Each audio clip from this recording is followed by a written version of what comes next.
Bonjour chers auditeurs.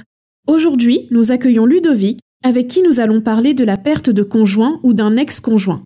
Ludovic, pouvez-vous vous présenter en quelques mots ? Bonjour Léa, je me présente, je suis Ludovic et je travaille en tant que chargé de mission relations clients et partenariat au sein de la CARSAT Bourgogne-Franche-Comté. Merci. Aujourd'hui, nous abordons la thématique du veuvage. Il existe des aides de la part des caisses de retraite pour vous aider au cours de cette période difficile. Ma première question est assez simple. Quelle est la démarche à effectuer lorsque l'on perd un conjoint ou un ex-conjoint ?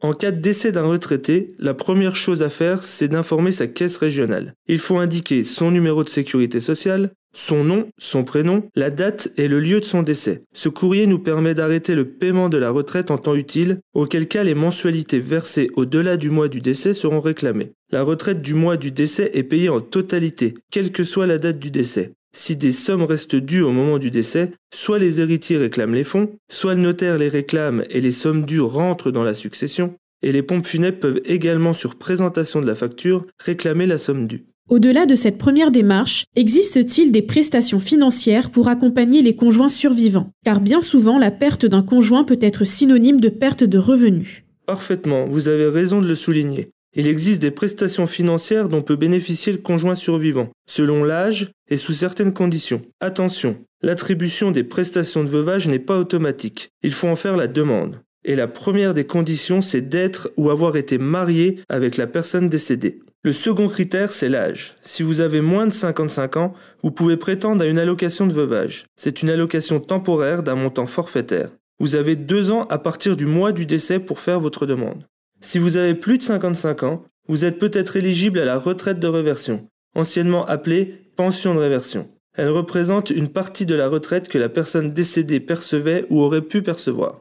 On a bien compris de la nécessité de réaliser ces démarches pour pouvoir en bénéficier, ou tout du moins y prétendre. Mais dans les faits, comment faire ? C'est très simple. Un simulateur en ligne vous permet de vérifier votre éligibilité en quelques clics. Il suffit de se rendre sur le site internet www.carsat-bfc.fr. Sous l'onglet « Vos droits au cas par cas » et le sous-onglet « Vous êtes veuf ou veuve ». Si la réponse au simulateur est positive, rendez-vous sur le site de l'assurance retraite. Vous pourrez réaliser votre demande de réversion en ligne depuis votre espace personnel. Faut-il faire une demande pour chaque caisse de retraite ? C'est bien souvent compliqué de savoir où demander ces prestations. L'avantage de faire une demande en ligne, c'est qu'elle est automatiquement envoyée à toutes les caisses de retraite de base et complémentaires. Une seule demande donc, cela facilite considérablement la tâche pour les conjoints séparés, d'autant plus qu'on ne sait pas toujours les caisses de retraite auprès desquelles l'ex-conjoint a cotisé. Merci pour toutes ces informations, Ludovic. Est-ce qu'il y aurait d'autres informations importantes à savoir ? On nous demande souvent s'il faut avoir au moins 55 ans au moment du décès. La réponse est non. Vous devez faire une demande à partir de 55 ans pour voir si vous pouvez prétendre à une retraite de réversion. Celle-ci étant conditionnée à vos ressources, n'hésitez pas à refaire une simulation lorsque vos ressources baissent, notamment lorsque vous allez vous-même entrer à la retraite. Et enfin, le décédé ne doit pas forcément être retraité, et il ne faut pas forcément être à la retraite pour y prétendre. Merci Ludovic pour toutes ces informations, et bonne journée à tous.